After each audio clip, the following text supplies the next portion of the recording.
Coming up next is our friend Jessie, and he will be reading some poetry for us. So give it up for Jessie.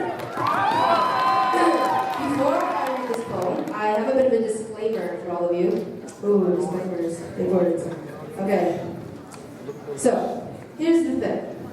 Believe it or not, identities change and people change. The person you thought you were yesterday is most likely not the same person sitting here today, or the same one who will be elsewhere tomorrow. This poem represents an identity I once knew very well, but have long since exchanged for another that I find fits me much better. However, despite the fact that this poem no longer fits the person that exists right here and right now, the emotions expressed throughout this piece will continue to be true regardless. Tonight, I read this poem as an ode not to myself, but more so to those who presently see themselves personified in this piece, and more so as an ode to love as a whole. Alright, that's it. Here's my poem.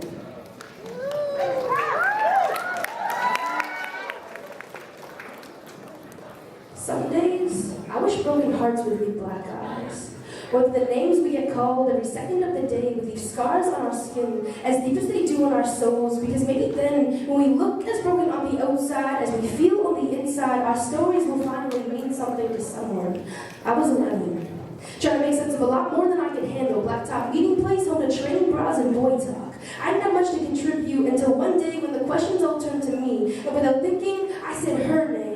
That was the day when I learned what it felt like to be hated for something I didn't even know people could hate you for. I was 13. Dragging the razor blades across my arms and erasers across the wrong answer, hoping that maybe as the blood seeped from my jagged cuts, that this part of me would seep out with it, but it never did. I was 14 when the girls from my 8th grade gym class decided I was too different to be welcome. I was locked out of change rooms, told not to stay with them in class because they weren't like me. Up and down the hallways, I was thrown dirty stairs and even dirtier rumors, but never once was I thrown a lifeline. I hid in the closet because society taught me that the family room wasn't a place meant for people like me. I hid my love for her behind boyfriends and talk about marriage. I didn't even want to get married, but I didn't want to disappoint my parents even more, so I shut my mouth and tried to conform. But then, the first time I saw her, it was like everything else went quiet. All the well-meaning family members asking me about boyfriends, all the nosy boys asking me about girlfriends. The only thing that registered in my world in that moment was her.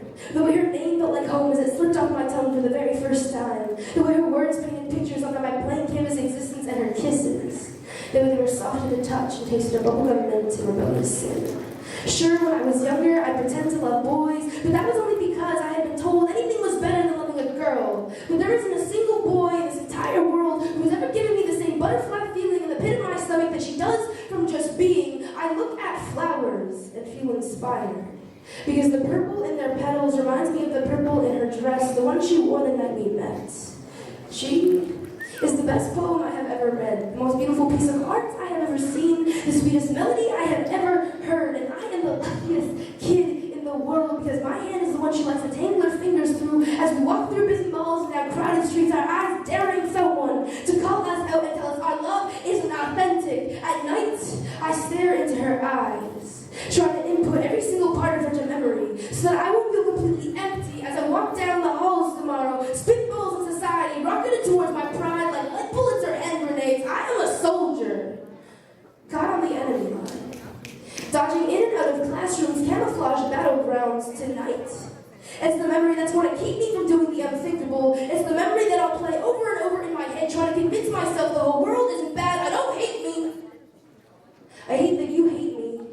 I hate that you think it's okay to define things unwanted with the same words that I use to define myself. You make me feel unwanted. Because you see, the nature of my identity doesn't rest on a three-letter word. It rests on my heart. Because I'm not gay. I'm just in love.